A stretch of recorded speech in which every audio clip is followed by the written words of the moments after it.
اللہم صلی علی محمد وعلی محمد وعجل فرجہم۔ بسم اللہ الرحمن الرحیم۔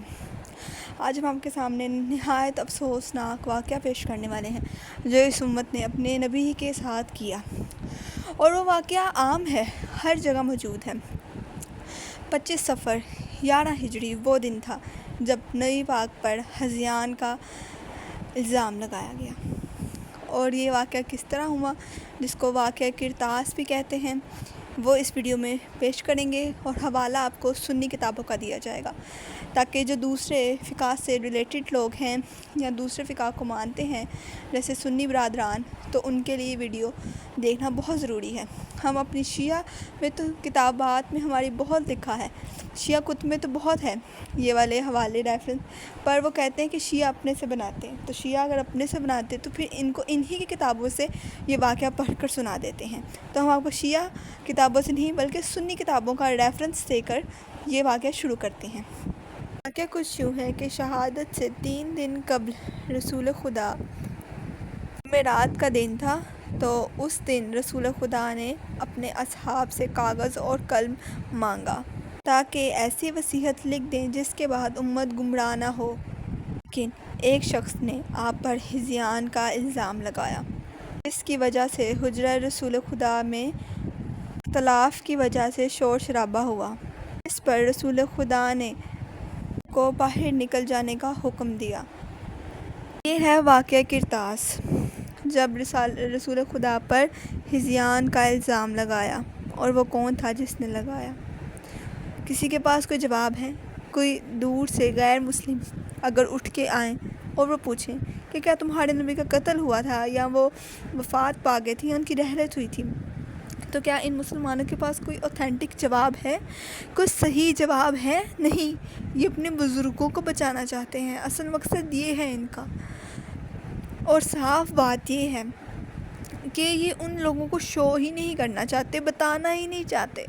ایسا اسلام نہیں بتایا ہمارے رسول نے، اور 25 صفر کو ہی رسول خدا کو زہر دیا گیا تھا، اور آپ کی شہادت 28 صفر کو واقع ہوئی تھی۔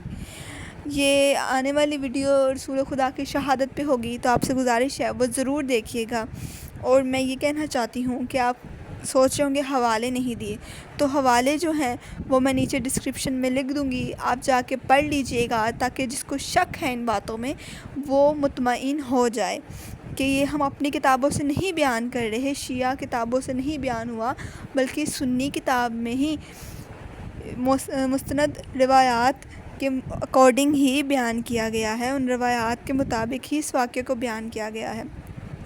آپ دیکھیے کہ سب سے پہلے تو جب نبی نے کاغذ قلم مانگا تو انکار کیوں کیا، ان کو نہ دینے کی وجہ کیا تھی؟ آخر کیا کوئی اس وجہ تک پہنچ پایا ہے؟ سنی برادران سے میرا سوال ہے کہ آج تک آپ اس سوال کا جواب دے سکتے ہیں کہ کیوں نہیں کاغذ قلم دیا گیا تھا؟ ہمارے پاس تو ہیں، ہماری کتب میں تو اس کے جواب ہیں، پر آپ لوگ وہ سننا پسند نہیں کرتے۔ تو سب سے بڑی بات کیا وجہ کیا تھی، کیوں نہیں کاغذ قلم دیا جا رہا تھا؟ اور نبی تو رحمت اللہ عالمین ہیں، وہ تمام نبیوں کے سردار، اللہ نے ان کو بنا کے بھیجا ہے، اور ان پہ اس طرح کا الزام لگایا جا رہا ہے جبکہ یہ جھوٹ تھا۔ اور نبی اس طرح سے جو توبہ نعوذ باللہ یہ بیان کرتے ہیں کہ نبی کی یہ حالت تھی، وہ حالت تھی، تو یہ بالکل غلط ہے۔ 25 صفر کو ہی زہر ملا تھا، یہ زہر دینے والا ٹاپک الگ ہے، عنوان الگ ہے، اور ہذیان واقعہ کرتاس والا واقعہ الگ ہے، ان کو ہم جوڑ نہیں سکتے۔ اور زہر کس نے دیا، قتل کس نے کروایا، اور کتنی مرتبہ پہلے زہر ملا ہوا ہے، ملا جا چکا ہے تقریباً روایات کے مطابق 5 دفعہ یا 7 دفعہ پہلے دیا جا چکا تھا، پر اس کا اثر نہیں ہو پایا۔